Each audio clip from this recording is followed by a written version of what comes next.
Welcome in, everybody, to another edition of This Is a Shoot. Today we're going to be talking about Wardlow and the booking decision that AEW made, but most importantly, we're going to be talking about why it was not a very good booking decision. Now, as always, if you like the video, you like the content, go ahead and hit that like, hit that subscribe button. The subscribe is absolutely free, and you always get these up-to-dates every time I drop a video. Now, the match between Orange Cassidy and Wardlow last night was a very highly entertaining match. It was an open challenge answered by Orange Cassidy for Wardlow's newly won TNT Championship title belt.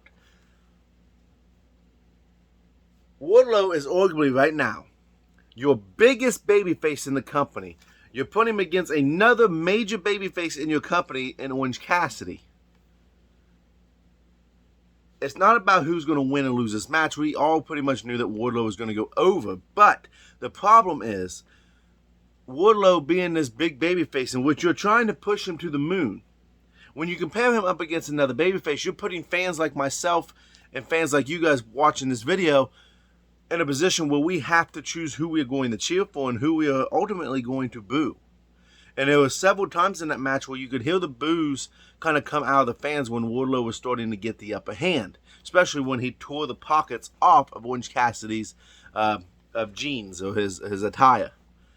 It was definitely, Orange Cassidy was pulling out all the gimmicks, which it worked. The match worked. Okay, I don't want you thinking I'm just being critical to be critical, but it's something that AEW might need to be careful about. One of the things that I noticed the boos came in on when Orange Cassidy was down and Wardlow did his, I can't do it like Wardlow. I'm like a Big Daddy V. If those of you know who that is, I'm not an in-shape individual. But when you do a pin like that with the foot on the chest, it's a very cocky yet arrogant pin. Now, this pin may work if you're going against a heel who's cocky and arrogant and who have put you through the ringer. But to do it to a babyface such as Orange Cassidy, this is a very risky thing to do. I know it's part of Wardlow's persona. I understand it's part of his gimmick. But that is not a good look for your babyface champion. You've never seen John Cena do a cocky pin like that, a 1-foot pin. The likes of Sting or Goldberg, who Wardlow is being compared to. When Goldberg would pin people, he does a dominant pin. He jackknife, hooks the leg with one leg, and does the pin. This is an acceptable way of pinning. Now, the way Wardlow ended up finishing the match with the powerbomb and then rolling up Orange Cassidy into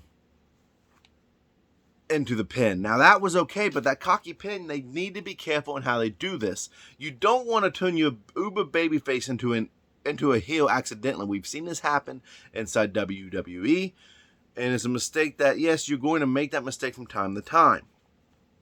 The thing is, you don't want your fans to look at Wardlow, who's supposed to be a babyface. It's hard to have sympathy or compassion or cheer for a guy who's standing on a man's chest and cockily pinning this individual, especially when you got someone like an Orange Cassidy or Deontay Martin or John Moxley or someone who is a babyface. You want to avoid that pin altogether. Whoever the producers are have to look at that and go, okay, don't do this. Maybe it's such a thing that Wardlow's like, well, that's part of my gimmick. I need to do it. You don't always need to do it. Here going forward, I would be extremely careful if I was AEW in the booking of Wardlow going forward, because fans don't want to boo him. Eventually, yes, it will probably turn that way. I think they rewarded the chase for the title a little too soon. It would have made a lot of sense to have him go after a John Moxley for the interim AEW championship. I don't like the explanation that was given a few weeks ago why Wardlow said, I want to beat CM Punk for that championship. It's a very risky move. This is not... Overall, the show was fantastic. Overall, I really highly enjoyed it. But that is just the one criticism out of that match, and that's not... And it's the one criticism of the show. So I hope AEW is beginning to be a little bit more cautious in how they want to handle Wardlow, because I don't want to see Wardlow fall down to Roman Reigns' train when Roman Reigns was a babyface and the fans were walking out of the arenas when he would be in a match. That all being said, this is a short, sweet video. I hope you guys liked it. Tell me what you guys think in the comments below. And like I said, hit that like, hit the subscribe button. I'll see you guys later.